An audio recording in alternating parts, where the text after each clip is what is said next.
Fine দাদা। তোমার সঙ্গে একটু কথা বলার আছে, কথা বলা যাবে? নিশ্চয়ই দাদা, আসুন।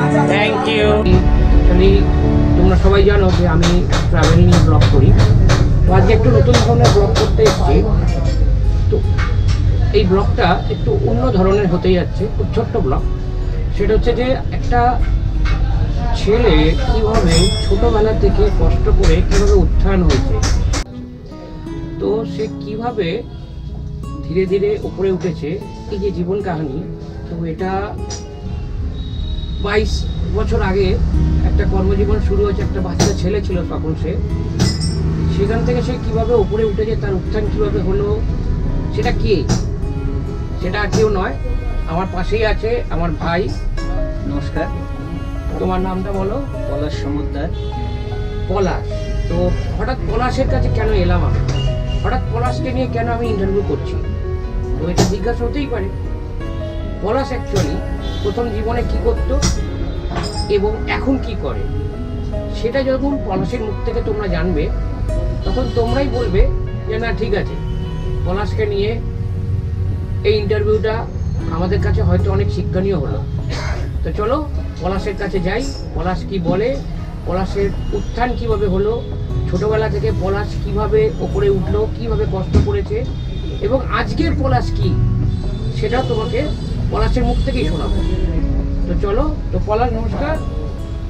তো তুমি নিশ্চয়ই জানো আমি একজন ইউটিউবার, তো ইউটিউবারের তরফ থেকে তোমাকে ধন্যবাদ জানাচ্ছি এবং আমার সমস্ত ভিউয়ার্সের তরফ থেকে তোমার ধন্যবাদ জানাচ্ছি।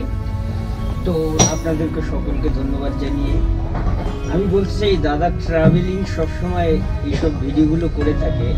আজকে আমার এই বাইক শপে এসে দাদার ওই ভিডিওর সঙ্গে রিলেটেড বাইক শপে আসাটা দাদার আমার কাছে দীর্ঘদিন ধরেই আসে। তো সেই ক্ষেত্রেই বলি যে অনেকদিন আসার পরে আজকে বললে একটা ভিডিও করবো, খুব ভালো কথা। তো একটা মানুষ যদি চায়, সে তার লাইফে সাকসেস হওয়ার জন্য বিভিন্ন কৌশলে করতে পারে।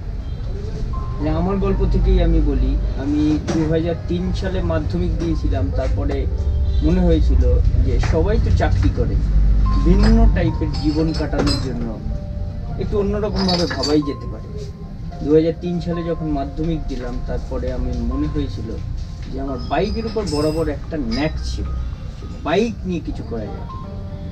যখন মাধ্যমিক পরীক্ষা দিলাম, দেওয়ার পরে 3 দিন বসেছিলাম বাড়িতে, তখনই আমার চিন্তা ভাবনা চেঞ্জ হয়েছিল যে কর্মের মধ্যে নিজেকে কিভাবে নিয়োজিত করা যেতে পারে।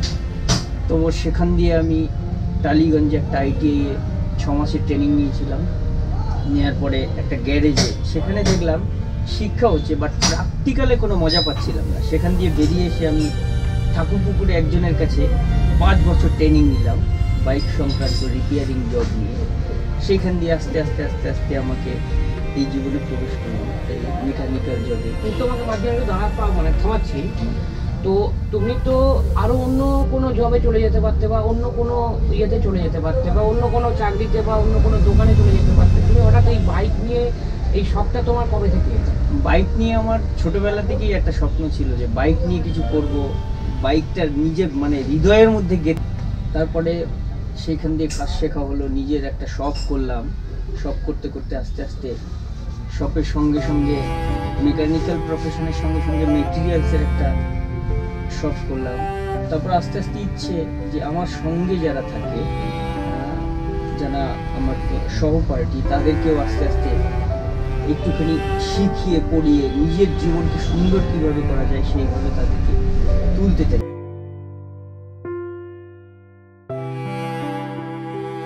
তাদের জীবনটা সুন্দর করার চেষ্টা করে চলেছি, এখনো লড়াই করে যাচ্ছি, চেষ্টা করছি এগিয়ে নিয়ে যাওয়ার, সবাইকে মিলিয়ে মিশিয়ে নিজে এগিয়ে এবং সবাইকে এগিয়ে নিয়ে যাওয়ার চেষ্টা করি। তো তোমাকে একটা কথা জিজ্ঞেস করি যে তোমার ফ্যামিলিতে কে কে আছে? আমার পরিবারে আমার মা আছে, দাদা বৌদি, আমার ওয়াইফ, 2টো বাচ্চা আছে। সবাইকে নিয়ে খুব আনন্দে এবং সুখী জীবন কাটাচ্ছে। তোমার এখন এই গ্যারেজের স্টাফ কজন আছে? আমার এখন 6 জন স্টাফ আছে। তো আমি দেখছি ওর গ্যারেজে একটা ব্যাপার আছে, সমস্ত স্টাফকে মানে নিজস্ব নিজের ভাইয়ের মতো গেঞ্জি দেওয়া হয়েছে, নিজস্ব টি শার্টও দেওয়া হয়েছে, এবং তাদের সত্যি খুব ভালোবাসে এরা। এবং মানে আমি নিজেও দীর্ঘদিন ধরে এর কাছে আসছি, তো আমি ভাবলাম যে এ সত্যি একটা কষ্ট করেছে, নিজের চোখে দেখা আমার। তো সেই জন্য আমি একটা কথা ঠিক যে কষ্ট যদি না করা হয় না তাহলে জীবনে কোনোদিন কেউ উন্নতি করতে পারে না। দেখুন, প্রথম জীবনে যখন আমি কাজ শুরু করি, আমার আজও মনে পড়ে, প্রতি মাসে 400 টাকা স্যালারি হিসেবে কাজ করে নিজেকে এগিয়ে নিয়ে গেছিলাম। একটা সময় মনে করতাম আমাকে এসে আমার শপে একটা লোক খুঁজছে, তাহলে আর বাকি লোকগুলো 99 জন লোক কেন খুঁজছে না? তখন আমার মনের মধ্যে হতো ওই 99টা লোক আমাকে কবে খুঁজবে, 100% চাই আমি, 100% লোক এসে আমাকেই চাই। এই যে ইচ্ছেটা প্রত্যেকটা মানুষের মধ্যে যদি থাকে, তাহলে তো জীবনে সাকসেসফুল হতে বাধ্য। ভগবানের উপর বিশ্বাস রেখে সবাই যদি সৎ পথে থেকে সঠিকভাবে পরিশ্রম করে যায়, দিনে 24 ঘন্টার মধ্যে 12 ঘন্টা পরিশ্রম করেছি, এমন কোনো দিন নেই যেদিনকার আমি নিজেকে কাজ থেকে দূরে সরিয়ে রেখে প্রত্যেকটা মুহূর্ত কাজে লাগানোর চেষ্টা করেছি। সাকসেসফুল হওয়া সম্ভব, প্রত্যেকটা মানুষ চেষ্টা করলে সম্ভব। মানে এটা কি তুমি বলতে চাইছো যে চেষ্টা করলে নিশ্চয়ই না, ব্যর্থ হয় না, ব্যর্থ হবে না? কখনোই না, আশা করি তাই। তো তোমরা শুনতেই পাচ্ছ যে ওর কষ্ট কিভাবে ও পড়েছে। আজকে তোমরা এই চারপাশে যে জিনিসগুলো দেখছো না, ওর কাছে একটা সময় কিছুই ছিল না, তাই তো? আমি আমার লাইফ শুরু করেছিলাম জিরো ব্যালেন্স থেকে। সত্যি, আমাকে মা 500 টাকা দিয়েছিল, সেই মাধ্যমিকের পরে সেই 500 টাকা দিয়ে আমার জীবন শুরু করেছিলাম। খুব কষ্টের মধ্যে চালিয়েছি, ভগবানের আশীর্বাদে যা দিয়েছে।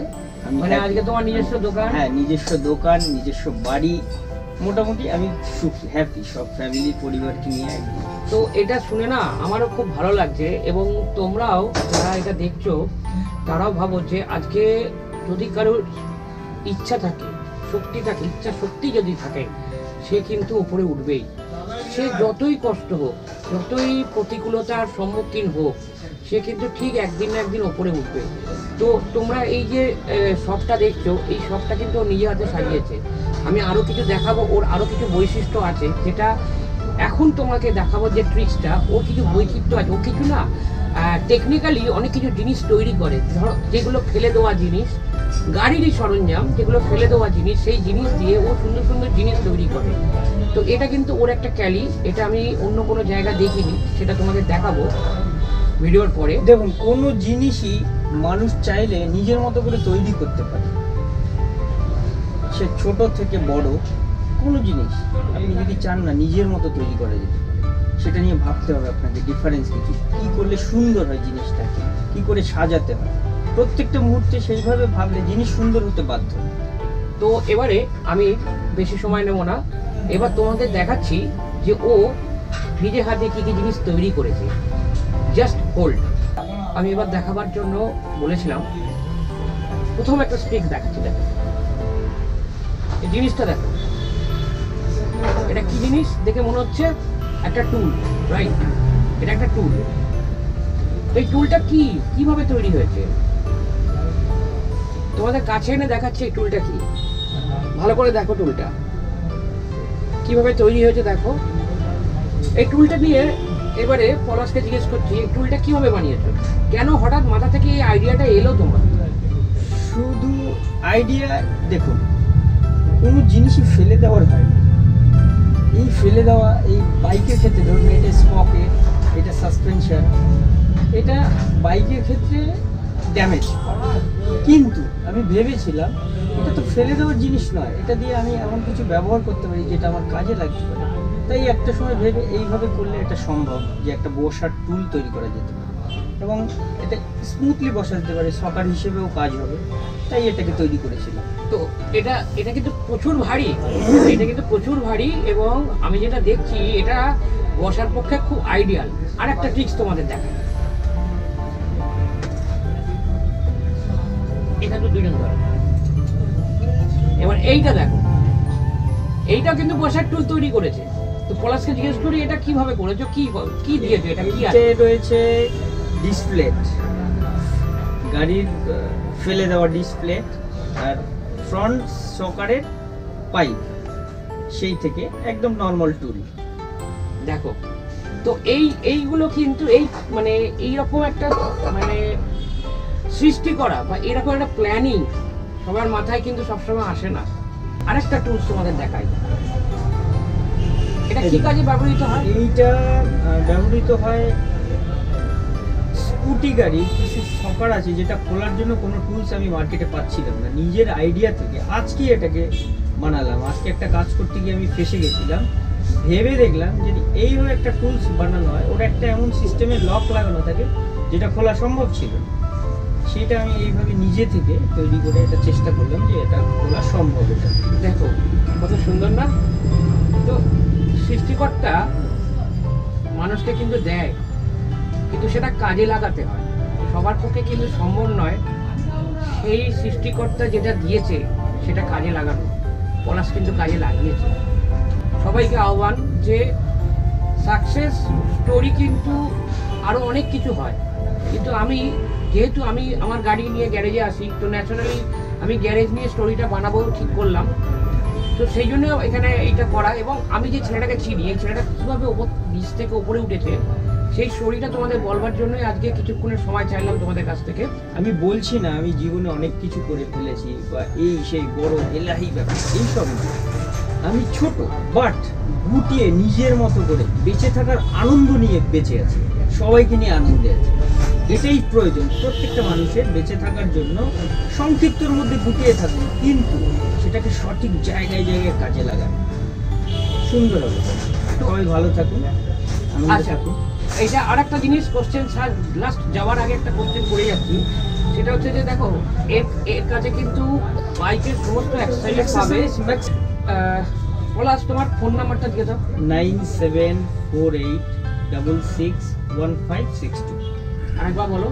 9748661562। এটা ঠিক। এইগুলো এয়ার ফিল্টার, ওকে, সব রকম বাইকের কেবেল, ওকে, বিভিন্ন ধরনের স্টিকার, ওকে, এলইডি ইন্ডিকেটর, ওকে, এইগুলো লিভার গার্ড, ওকে, বিভিন্ন রকম গ্রিফ কভার, এলইডি লাইট মার্কেটে এখন বিভিন্ন রকম পাওয়া যায়, আমার কাছেও বেশ কিছু রকম আছে। ওকে, বাল্ব বিভিন্ন রকম, brake shoe, chain cleaner, chain loop, এই ধরনের সামগ্রী সব রকম আছে। ইঞ্জিন অয়েল, এইদিকে ইন্ডিকেটর রয়েছে সব রকম, ওকে, এইদিকে ফুড রেস্ট, সিট কভার, বিভিন্ন রকম চেন কিট। মোটামুটি বাইক রিপেয়ারিং ক্ষেত্রে কম বেশি যা প্রয়োজন ম্যাক্সিমাম পার্ট পাওয়া যাবে।